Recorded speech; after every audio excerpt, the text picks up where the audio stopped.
Bab 146, Pesta Ulang Tahun Sekolah. Raisa lagi. Fang Yu sedikit mengernyit dan bertanya, tolong, apa yang terjadi? Ya, seseorang ingin membobol rumahku. Aku tidak tahu berapa banyak orang di sana, dan aku tidak tahu apa yang ingin mereka lakukan. Bisakah kamu datang ke rumahku sekarang? Kata Raisa dengan nada yang sangat cemas.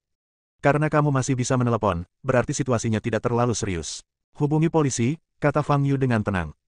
Memanggil polisi. Jika pihak lain adalah orangnya Luffy, tidak ada gunanya memanggil polisi. Fang Yu, bisakah kamu datang ke sini? Aku benar-benar takut. Kata Raisa, tampak seperti hendak menangis. Saya sedang sibuk sekarang dan benar-benar tidak bisa pergi. Saya sarankan Anda menelepon polisi, kata Fang Yu dan menutup telepon. Selama panggilan telepon ini, nada bicara Raisa jelas-jelas disamarkan. Fang Yu tidak peduli dengan tujuan Raisa, dia hanya tidak sabar terhadap Raisa.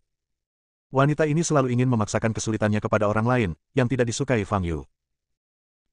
Raisa memegang telepon, menggigit bibir merahnya, dengan ekspresi yang tidak sedap dipandang di wajahnya. Dia tidak menyangka Fang Yu akan menutup telepon dengan begitu tegas.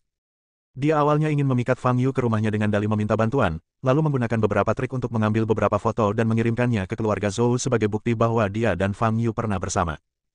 Dengan cara ini, Luffy akan berpikir bahwa Fang Yu dan dia menjalin hubungan romantis dan mungkin akan menimbulkan masalah bagi Fang Yu. Raisa telah melihat keterampilan Fang Yu sebelumnya.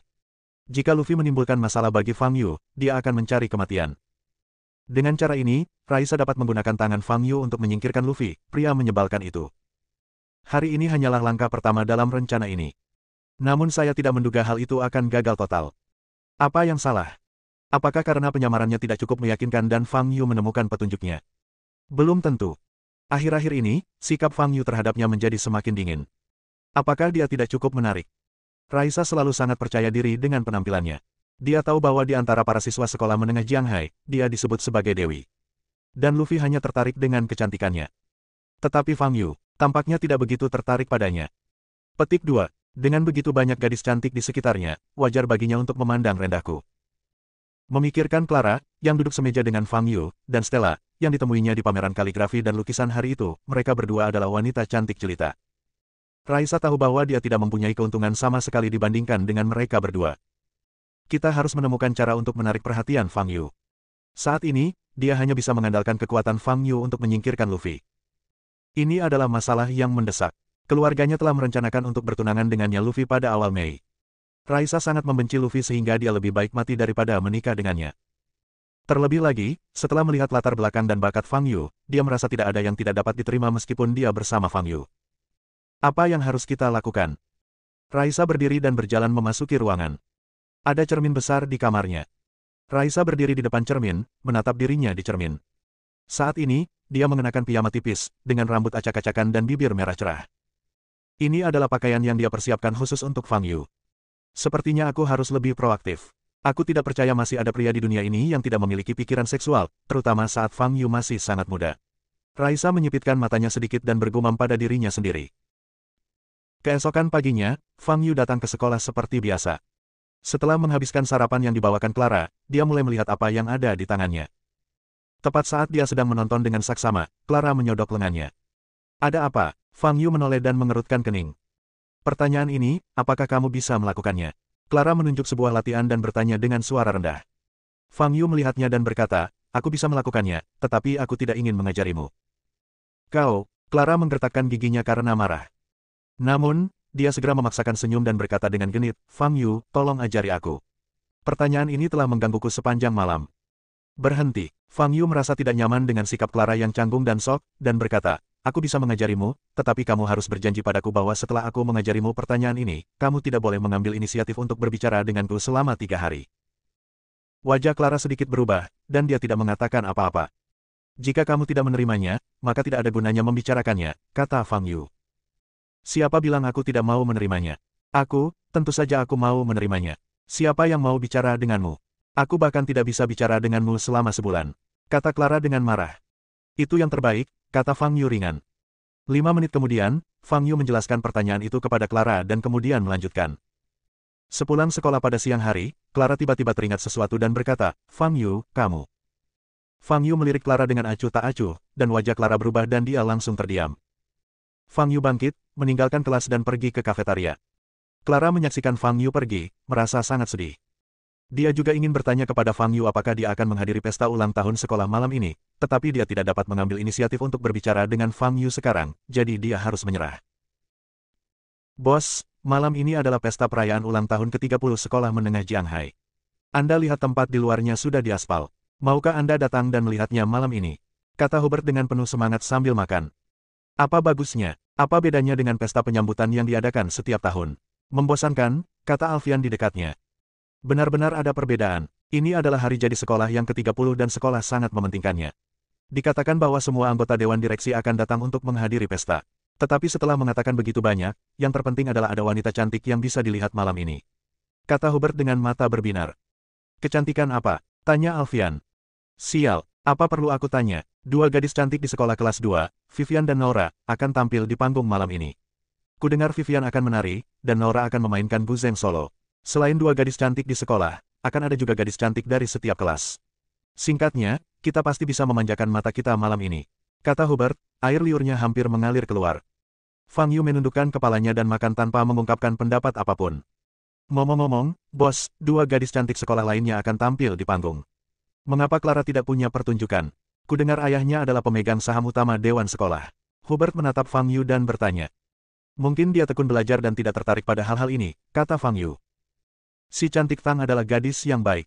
Keluarganya sangat kaya, tetapi dia belajar dengan giat. Bos, Anda sangat beruntung. Goda Hubert. Fang Yu mengabaikan Hubert dan berkonsentrasi makan. Pesta ulang tahun sekolah dimulai pukul 7 malam. Pukul setengah 7, Fang Yu tiba di auditorium sekolah. Pada saat ini, sudah ada cukup banyak orang di auditorium, kebanyakan dari mereka adalah siswa, dan sebagian kecil adalah orang tua dan staf. Hubert dan Alfian mengikuti Fang Yu sambil melihat sekeliling. Sial, bagaimana gadis-gadis ini bisa mengganti pakaian mereka hanya dalam waktu 2 jam? Seru Hubert. Memang banyak gadis yang hadir berganti dengan rok atau pakaian bagus lainnya. Kebanyakan anak laki-laki tidak begitu khusus dan tetap mengenakan seragam sekolah. Fang Yu ingin mencari tempat duduk. Bos, Vivian datang untuk menemuimu. Pada saat ini, Hubert berkata dari samping. Fang Yu berbalik dan melihat Vivian, masih mengenakan seragam sekolahnya, berjalan cepat ke arahnya. Kakak Fang Yu. Vivian sangat gembira melihat Fang Yu. Apakah kamu tidak akan tampil nanti? Mengapa kamu masih mengenakan seragam sekolahmu? Tanya Fang Yu. Tidak secepat itu. Bagian belakang panggung saat ini sedang digunakan oleh 3 kelompok pemain di depan. Aku ada di kelompok berikutnya, kata Vivian. Oh, Fang Yu mengangguk. Penampilanku akan berada di grup kelima dan akan naik panggung sekitar pukul 7.40. Kakak Fang Yu, jangan sampai ketinggalan. Vivian mengingatkan. Aku datang ke sini hanya untuk menonton penampilanmu, bagaimana mungkin aku bisa melewatkannya? Kata Fang Yu. Hehe, aku tahu kakak Fang Yu pasti tidak akan... Hehe, aku tahu kakak Fang Yu pasti tidak akan melewatkannya. Aku hanya bercanda. Vivian berkata sambil meletakkan kedua tangannya di belakang punggungnya, sambil tersenyum. Hubert menarik Alfian menjauh dari Fang Yu. Dia tidak ingin menonton lagi, hatinya terluka 1000 kali. Pada saat ini, seorang pria dan seorang wanita berdiri tidak jauh dari sana. Wanita itu menatap Fang Yu dan Vivian dengan sudut matanya dengan tatapan ganas. Wanita ini adalah Debra. Melihat Vivian dan Fang Yu mengobrol dengan gembira, dia merasakan gelombang kebencian di hatinya. Pada awalnya, dia ditampar beberapa kali oleh Fang Yu karena Vivian. Bab 147, Kejam. Setelah itu, dia dan Fang Yu saling membenci. Ayah dan anak itu kehilangan muka di hadapan sekelompok orang kelas atas, dan ayahnya bahkan kehilangan pekerjaannya di Huan Ben Group. Lebih dari setengah bulan yang lalu, Debra ingin meminta Fang Yu mengatakan beberapa patah kata di depan Amelia untuk mengembalikan posisi ayahnya. Tapi Fang Yu mengabaikan Debra. Tidak ada cara lain, Debra hanya bisa memikirkan solusi lain. Kemudian, melalui pengenalan seorang teman, dia bertemu dengan pacarnya saat ini, William Tan. Keluarga Tan, tempat William berasal, juga sangat berkuasa. Meskipun tidak sekuat keluarga Ji, keluarga ini dapat memberikan kedudukan yang sangat baik bagi ayah Debra. Debra sangat bahagia akhir-akhir ini. William sangat menyukainya, dan dia juga menikmati perhatiannya yang cermat. Tentu saja, yang terpenting adalah uang William. Sekarang, melihat Fang Yu dan Vivian lagi, kebencian di hatinya mulai berkobar lagi. Terutama beberapa hari yang lalu, dia mendengar dari ayahnya bahwa situasi keluarga Ji dan keluarga Tang sangat buruk baru-baru ini, dan mereka bahkan mungkin bangkrut. Ketika Debra mendengar berita itu, dia sangat bahagia. Dia tidak akan pernah melupakan malam yang memalukan itu dan dia selalu berpikir tentang balas dendam. Melihat Vivian, tatapan mata Debra menjadi lebih ganas. Sebuah ide muncul di pikirannya. Kau telah mempermalukanku, maka aku akan memberimu rasa obatmu sendiri. Debra, ada apa? William, yang berdiri di samping, melihat Debra menatap Fang Yu dan bertanya. Mengikuti tatapan Debra, dia melihat Vivian. Gadis yang cantik sekali, dan temperamennya sangat murni. Debra, apakah gadis itu temanmu? Tanya Willem. Debra menarik napas dalam-dalam, menggelengkan kepalanya, dan berkata, tidak, dia bukan temanku, dia musuhku. Musuh. Willem tertegun dan menatap Debra, dan mendapati wajah Debra penuh dengan kebencian. Debra, katakan padaku bagaimana gadis ini telah menyinggungmu, dan aku akan membalaskan dendammu. Kata Willem segera. Melihat pakaian Vivian, dia merasa bahwa dia tidak terlihat seperti gadis dari keluarga kaya. Willem punya banyak cara untuk menghadapi gadis seperti ini. Bukan hanya wanita ini, pria itu adalah musuhku yang sebenarnya. Namanya Fang Yu, kata Debra dengan kasar. Fang Yu. Willem tertegun dan menatap Fang Yu. Apakah dia laki-laki? Itu lebih baik. Aku bisa membantumu. Kau tidak perlu melakukan apapun. Aku punya caraku sendiri. Tunggu saja dan lihat saja pertunjukannya. Kata Debra sambil tersenyum dingin. Setelah Fang Yu dan Vivian berbicara sebentar, Vivian pergi ke pertemuan. Fang Yu, Hubert dan Alfian menemukan tempat duduk dan duduk. Hei, pernahkah kau mendengar bahwa ada orang kuat di daftar dewa di Jiangnan baru-baru ini, namanya Marvin? Kudengar dia sangat hebat. Orang kuat macam apa yang ada di daftar dewa? Seberapa kuat dia? Sial, kau bahkan tidak tahu tentang orang-orang kuat di daftar dewa. Kudengar satu pukulan bisa meruntuhkan gunung. Bukankah itu hebat? Itu pasti palsu. Prajurit terkuat yang pernah kulihat hanya bisa menghancurkan batu dengan satu pukulan.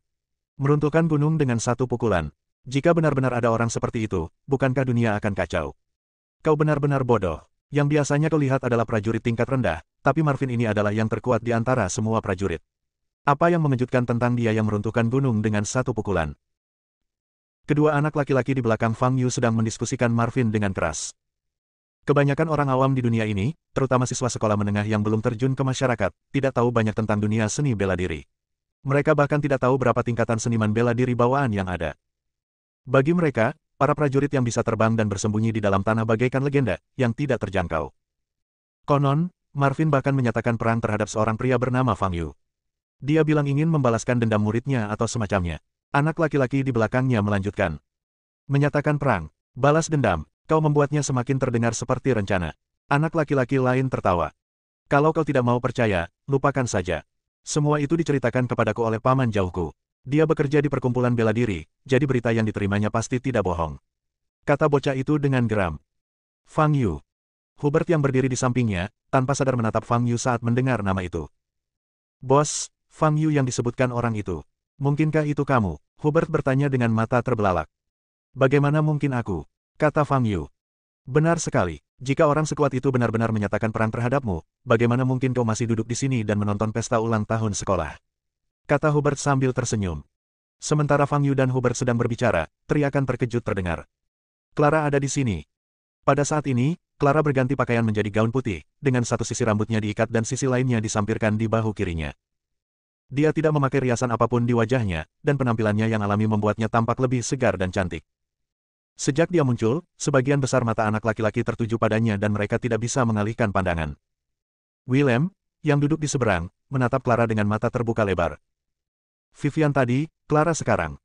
Ternyata SMP ini banyak sekali muridnya yang sekelas Dewi. Dia menjalin hubungan dengan Debra begitu awal, sungguh suatu kerugian. Sekarang dia menyerahkan ladang bunga yang luas demi sehelai rumput. Setelah Clara berjalan memasuki aula, dia melihat sekeliling sebentar, lalu mendapati Fang Yu duduk di tengah dan segera berjalan mendekat. Bos, Clara datang untuk menemuimu. Hubert mengingatkan. Fang Yu melirik Clara dengan wajah tanpa ekspresi. Wajah Clara sedikit berubah, mengingat apa yang telah dijanjikannya kepada Fang Yu pagi ini.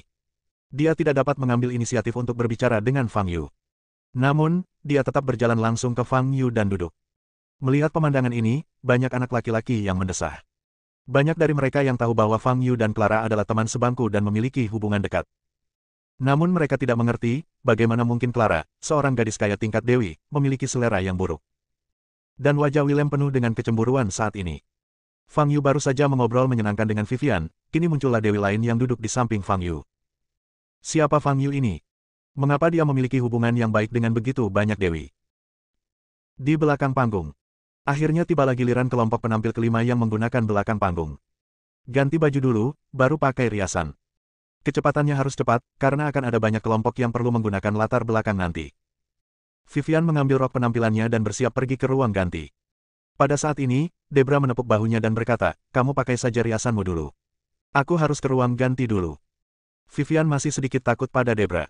Dia bertanya, jadi dia tentu saja tidak berani menolak. Dia berbisik, baiklah, oke. Setelah mengatakan itu, Vivian menurunkan roknya dan berjalan menuju ruang ganti. Debra menatap rok yang ditinggalkan Vivian dan senyum sinis muncul di wajahnya. Beberapa menit kemudian, Vivian menyelesaikan riasannya, keluar dari ruang ganti, mengambil pakaiannya dan pergi ke ruang ganti. Di ruang ganti, ketika Vivian sedang berganti rok, dia hanya menegakkan tubuh sedikit dan mendengar suara swish. Pakaiannya robek dari pinggang ke bawah di bagian belakang. Bagaimana ini bisa terjadi? Pakaian ini dibuat khusus, bagaimana mungkin kamu tidak merawatnya dengan baik? Di mana kamu akan menemukan penggantinya sekarang? Instruktur program itu memarahi dengan wajah marah. Mata Vivian merah, dan dia berkata, "Guru, saya menyimpannya dengan baik. Saya tidak tahu kapan gaun ini. Apa gunanya mengatakan ini sekarang? Sekarang rokmu sudah robek, apa yang akan kau lakukan?" Kata sang instruktur dengan wajah muram. "Bolehkah aku memakai rok lagi?" Vivian bertanya dengan suara rendah. "Tentu saja tidak. Program kami adalah tari kelompok. Semua orang harus mengenakan rok yang sama." Sang instruktur menegur, "Robekan di rokmu sangat besar, hampir tidak ada cara untuk memperbaikinya. Aku benar-benar tidak tahu apa yang kamu lakukan, Vivian, apakah kamu akan merusak usaha seluruh kelompok kami selama berhari-hari hanya karena kesalahanmu?" Mendengar ini, anggota kelompok pertunjukan lainnya juga menatap Vivian dengan mata tidak bersahabat. Debra berdiri di samping, dengan sedikit kesan menggoda di matanya. Tentu saja, dialah yang melakukan ini, tetapi ide awalnya adalah untuk membuat retakan yang tidak terlalu kentara sehingga saat Vivian tampil di panggung dan membuat beberapa gerakan besar, roknya akan robek. Dengan cara ini, Vivian akan mempermalukan dirinya sendiri di depan semua guru dan siswa di sekolah. Tetapi mungkin robekannya terlalu besar, dan Vivian benar-benar merobek roknya saat dia baru saja memakainya. Namun, dilihat dari hasil saat ini, hasilnya tidak buruk. Bab 148, mengajarimu cara menjadi orang baik. Meskipun dia tidak bisa membiarkan Vivian mempermalukan dirinya di depan semua orang, dia masih bisa membuat Vivian menderita sekarang. "Guru, bagaimana dengan ini? Karena Vivian merusak roknya, mengapa kita tidak membiarkannya naik panggung saja?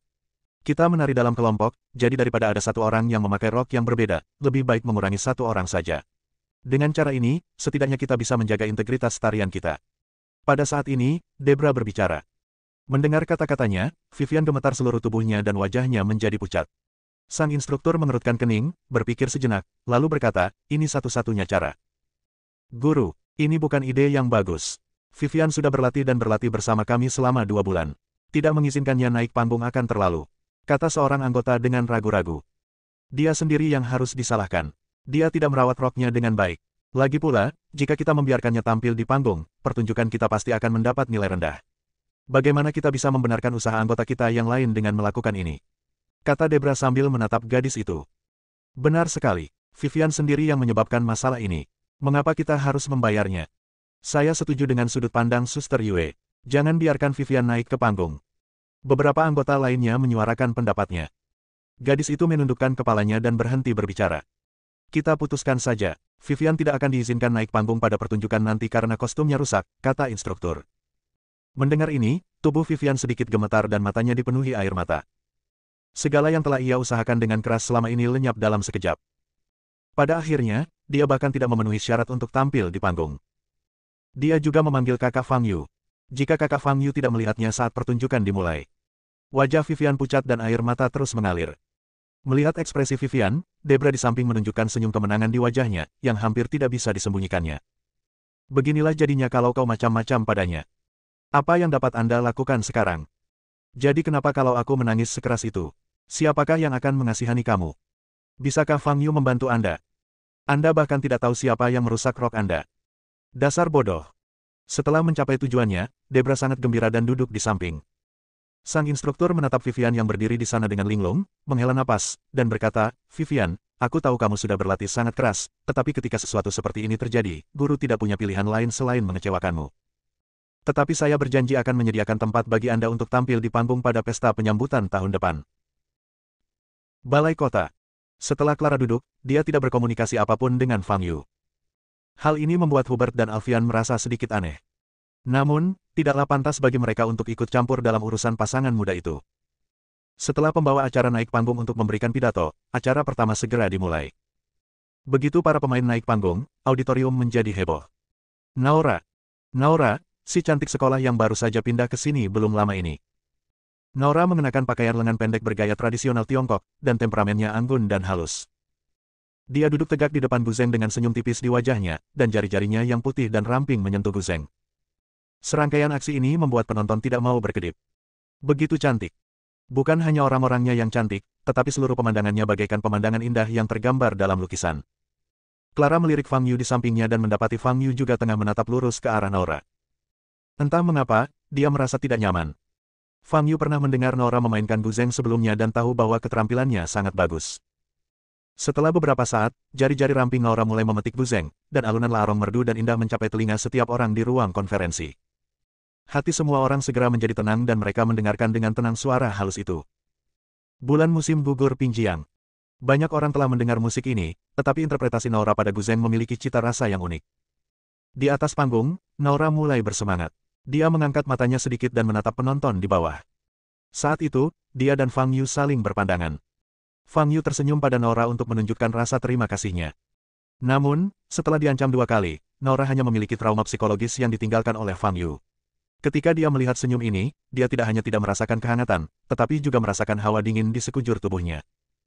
Jari-jarinya sedikit gemetar, dan alunan musik yang awalnya harmonis dan halus tiba-tiba terdengar sedikit terputus-putus. Banyak orang memperhatikan fluktuasi ini dan menatap Nora.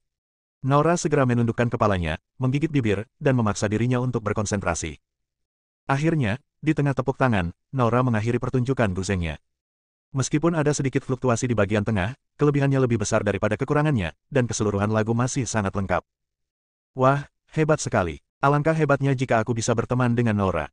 Aku bahkan tidak ingin jatuh cinta padanya. Menjadi teman, tahukah kamu seberapa dalam latar belakang Nora? Orang biasa tidak layak menjadi temannya. Aku nyatakan bahwa setelah malam ini, Nora adalah satu-satunya dewiku. Terjadilah diskusi hangat. Bos, Nora benar-benar hebat. Dia tidak hanya cantik, tetapi juga pandai memainkan Gu Zeng. Dia sangat cocok untukmu, Hubert berkata kepada Fang Yu. Fang Yu tidak bereaksi, tetapi Clara melirik Hubert. Merasakan tatapan yang sangat dingin, wajah Hubert berubah dan dia segera memalingkan kepalanya. Berbalik, Hubert melihat Vivian berjalan keluar dari belakang panggung. Vivian terlihat masih mengenakan seragam sekolahnya, menyeka air matanya dan berjalan menuju kursi penonton dengan linglung. Bos, bukankah itu Vivian? Hubert menoleh dan berkata kepada Fang Yu. Fang Yu memandang Vivian, mengernyit sedikit, berdiri dan berjalan mendekat. Hubert juga mengikuti di belakang. Fang Yu menghampiri Vivian dan bertanya, Vivian, ada apa? Kamu tidak akan berganti pakaian dan tampil di atas panggung. Vivian mendongak dan menatap Fang Yu, wajahnya penuh air mata. Kemudian dia menundukkan kepalanya dan menutupi wajahnya dan menangis. Vivian, ada apa? Apakah kamu mengalami kesulitan?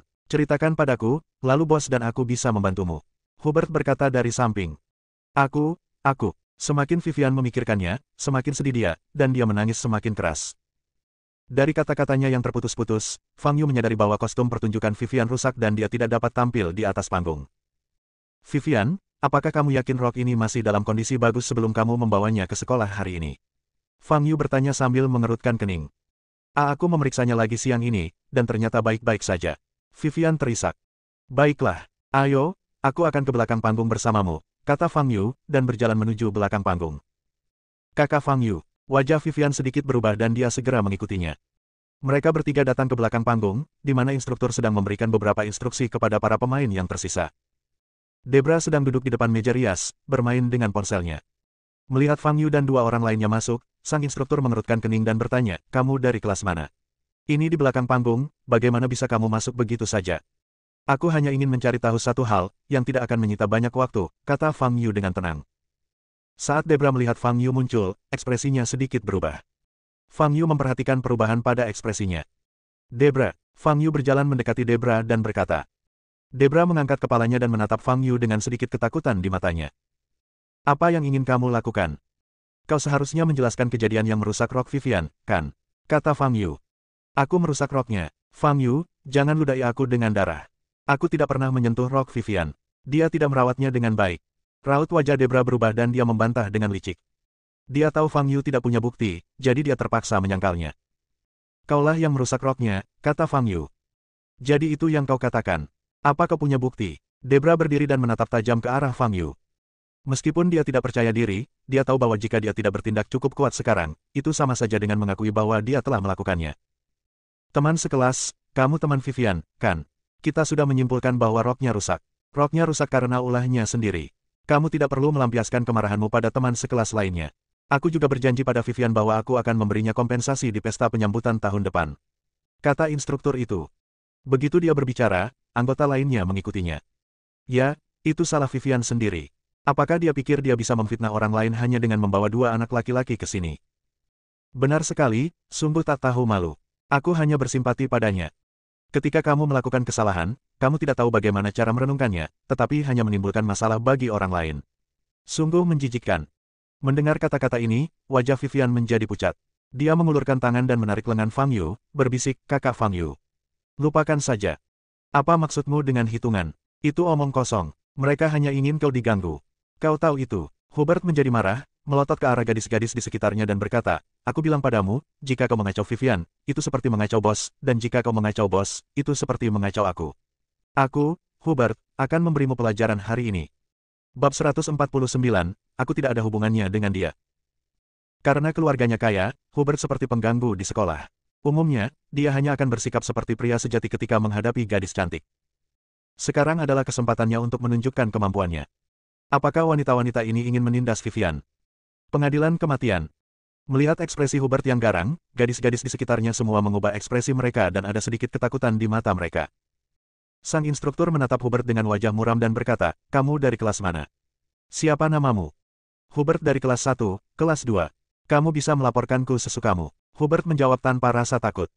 Ayahnya sudah menjalin hubungan baik dengan guru mata pelajarannya, jadi selama dia tidak melakukan kesalahan serius, dia tidak akan dihukum sama sekali.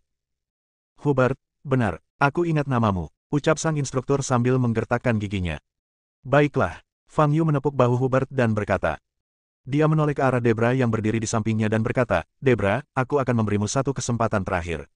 Jika kamu menjawab dengan jujur, aku tidak akan melakukan apapun padamu. Kamu hanya perlu membayarku dengan rok."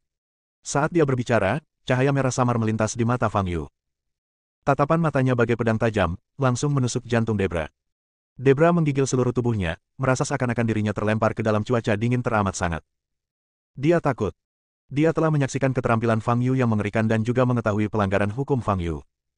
Fang Yu berani mematahkan tangan Brian di depan seluruh kelas, jadi wajar saja dia berani melakukannya padanya hari ini. Petik 2. Akulah yang merusak rok Vivian. Debra berkata dengan suara serak. Ekspresi semua orang berubah. Vivian menatap Debra dengan mata terbelalak, penuh kebingungan. Dia jelas tidak memprovokasi Debra, jadi mengapa Debra menargetkannya berulang kali? Sang instruktur menatap Debra dan bertanya dengan suara yang dalam, "Siswa Debra, apakah kamu mengatakan yang sebenarnya?" Debra menundukkan kepalanya, wajahnya pucat, dan berkata, "Itu benar." Petik 2.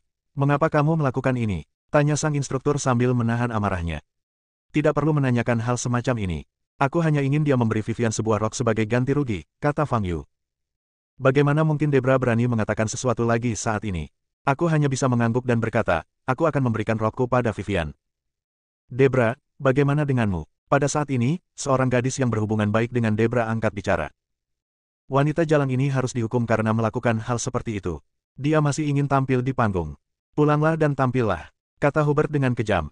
Gadis itu menatap tajam Hubert, wajahnya berubah dan dia tidak berani berbicara lagi. Wajah instruktur itu menjadi pucat dan dia berkata, Debra, jika kamu benar-benar melakukan sesuatu yang keterlaluan, maka posisimu akan diambil alih oleh Vivian. Beberapa menit kemudian, Vivian berganti ke rok Debra. Walau agak longgar, setidaknya saya bisa tampil di panggung. Vivian, kalau begitu kami akan kembali dan menunggu untuk melihatmu tampil di panggung, kata Fang Yu. Baiklah, terima kasih, kakak Fang Yu dan teman sekelas Hubert. Vivian tersenyum lagi dan berkata. Fang Yu dan Hubert kembali ke tempat duduk mereka di aula besar. Clara memandang Fang Yu di samping, matanya yang indah penuh dengan kebingungan, tetapi dia tidak bisa membuka mulut untuk bertanya, dan merasa sangat tidak nyaman. Di sisi lain, Debra juga duduk di samping Willem. Debra, apa yang terjadi? Apakah kamu tidak akan tampil di panggung nanti? Tanya Willem. Sesuatu telah terjadi. Jangan bertanya lagi. Debra sedang dalam suasana hati yang buruk dan wajahnya terlihat sangat jelek. Rencana yang ia buat dengan matang malah berakhir merugikan dirinya sendiri. Dia awalnya berpikir bahwa bahkan jika Fang Yu datang kepadanya, dia tidak akan pernah mengakuinya. Bagaimanapun, tidak ada seorang pun melihat dia merusak rok Vivian. Namun dia sendiri tidak menyangka kalau sekedar tatapan mata Fang Yu akan membuatnya ketakutan hingga tidak dapat menahan rasa takut lagi, dan dia pun mengatakan yang sebenarnya. Apa yang terjadi? Apakah kamu diganggu? Katakan padaku. Debra, aku pasti akan membantumu membalas dendam, kata Willem sambil menepuk dadanya. Debra menarik napas dalam-dalam dan menceritakan apa yang baru saja terjadi. Fang Yu itu lagi, aku sudah lama tidak menyukainya. Para pengawalku ada di luar, dan saat pertunjukan selesai, aku akan menyuruh mereka memberinya pelajaran, kata Willem dengan kasar. Debra menggelengkan kepalanya dan berkata, kemampuan Fang Yu ini sangat kuat, orang biasa tidak akan bisa menandinginya. Jangan khawatir, aku pengawal yang disewa dengan harga tinggi. Aku pasti bisa memberi Fang Yu pelajaran, kata Willem dengan percaya diri. Tak lama kemudian, kelompok 5 tampil di panggung. Fang Yu melihat Vivian mengenakan gaun tari yang indah. Terdengar pula seruan dan pujian dari para penonton. Tarian ini dibawakan dengan sangat baik. Meskipun ada satu orang yang hilang, hal itu tidak terlihat setelah posisi disesuaikan. Ketika dansa berakhir, seluruh aula bertepuk tangan meriah. Vivian, berdiri di atas panggung, sedang mencari Fang Yu di antara penonton. Melihat Fang Yu, Vivian tersenyum. Fang Yu mengacungkan jempol sebagai tanggapan atas ekspresi setujunya. Setelah Vivian meninggalkan panggung, Fang Yu duduk sebentar dan melihat ke depan dengan santai. Dia melihat Raisa, yang mengenakan gaun hitam, melihat sekeliling seolah mencari seseorang. Waktunya berangkat. Kalau tidak, kalau nanti Raisa menemukanku, aku akan mendapat masalah lagi. Fang Yu berdiri. Bos, Anda mau pergi? Tanya Hubert. Yah, tidak menarik. Aku pulang dulu untuk tidur. Kalian lanjutkan menonton saja, kata Fang Yu. Clara melirik Fang Yu dan tidak berkata apa-apa. Fang Yu berjalan menuju pintu masuk aula konferensi sendirian. Bajingan itu sudah pergi. Ayo, kita kejar. Para pengawalku sudah menungguku di tempat parkir depan sekolah, kata Willem sambil berdiri dan mengikuti. Debra selalu merasa bahwa pengawal Willem bukanlah tandingan Fang Yu. Namun dia masih memiliki secercah harapan, jadi dia tidak menghentikan Willem, melainkan mengikutinya. Berhenti di situ, nak. Saat Fang Yu berjalan keluar gerbang sekolah, dia dihentikan oleh sebuah suara dari belakang. Fang Yu berbalik dan melihat Willem dan Debra. Aduh, terjadi lagi. Fang Yu berdiri di sana, menatap Debra, dan bertanya, sepertinya kamu masih belum yakin. Wah, kamu sudah menindas pacarku. Kalau aku tidak memberimu pelajaran, bagaimana mungkin kamu bisa menjadi pacar orang lain? Kata Willem sambil menyipitkan matanya. Kau sudah menemukan pendukung baru. Fang Yu menghela napas dan berkata, tidak ada habisnya. Debra menatap Fang Yu dengan ekspresi acuh tak acuh dan merasakan jantungnya berdetak semakin cepat. Dia punya firasat buruk. Jadi, dia mengulurkan tangan dan menarik lengan Willem, sambil berbisik, Saudara Willem, mengapa kamu tidak melupakannya saja? Lupakan saja, kau tidak bisa melupakannya, kata Willem dengan kasar. Dia sudah lama tidak senang dengan Fang Yu yang dikelilingi oleh begitu banyak wanita cantik. Sekarang setelah dia akhirnya menemukan kesempatan, mengapa dia tidak memberinya pelajaran? Aku akan menghajar Fang Yu sampai dia berlutut dan memohon belas kasihan, dan tentu saja aku akan bisa mendapatkan informasi kontak para wanita cantik itu. Setelah berhubungan dengan wanita cantik setingkat itu, Debra juga bisa meninggalkannya. Bos, apakah ini orang yang ingin kau beri aku pelajaran? Pada saat ini, pintu mobil Mercedes-Benz di depan Fang Yu terbuka, dan seorang pria kekar berjas hitam keluar dari mobil dan menatap Fang Yu dengan wajah buruk. Itulah orangnya. Abao, jika kamu bisa mengalahkannya, bonusmu bulan ini akan berlipat ganda. Willem menunjuk ke arah Fang Yu dan berkata, gandakan bonusnya. Mata Abao berbinar dan dia berbalik menatap Fang Yu. Hanya dengan menjatuhkan siswa SMP yang kurus kering seperti itu, Anda bisa mendapatkan bonus 2 kali lipat. Sebagai seorang seniman bela diri tingkat ke-11 bawaan, ini semudah menginjak semut sampai mati.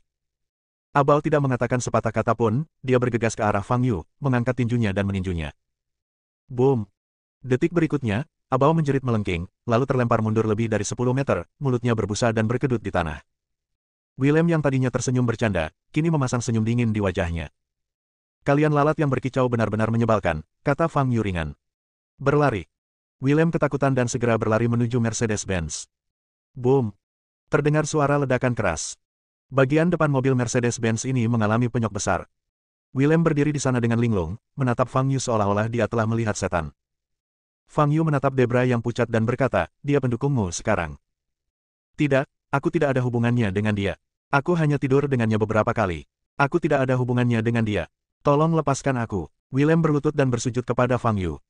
Bab 150, Senjata Ajaib Tingkat Atas, Busur Pemakan Matahari. Setelah menyaksikan metode Fang Yu yang mengerikan, dia hanya ingin memutuskan hubungan dengan Debra. Dia tidak ingin memprovokasi monster semacam ini. Apakah ayahnya bekerja untukmu sekarang? Fang Yu bertanya, menyipitkan matanya sedikit saat dia melihat Willem yang berlutut di depannya.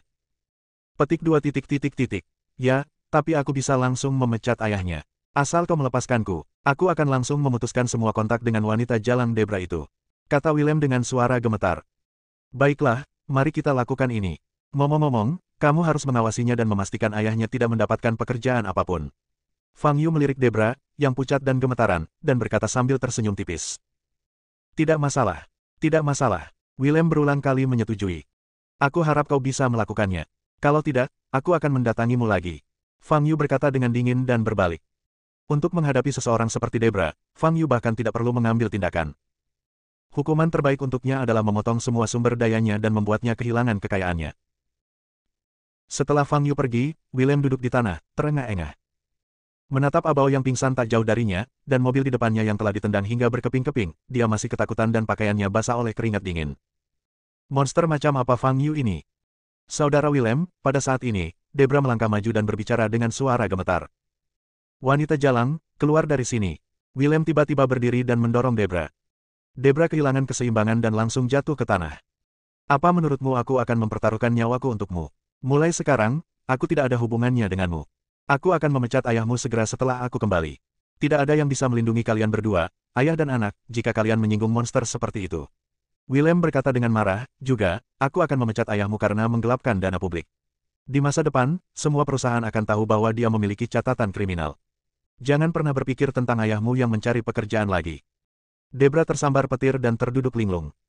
Dia tahu bahwa setelah malam ini, dia akan kehilangan segalanya. Ketika Fang Yu kembali ke gerbang komunitas Lijiang, dia melihat sebuah mobil hitam terparkir di dekatnya. Mobil ini memancarkan aura dua orang pendekar, keduanya berada pada tahap pemurnian Ki tingkat 12, atau setengah langkah Grandmaster. Fang Yu sedikit mengernyit dan melangkah maju. Sebelum saya sampai di sana, pintu mobil didorong terbuka.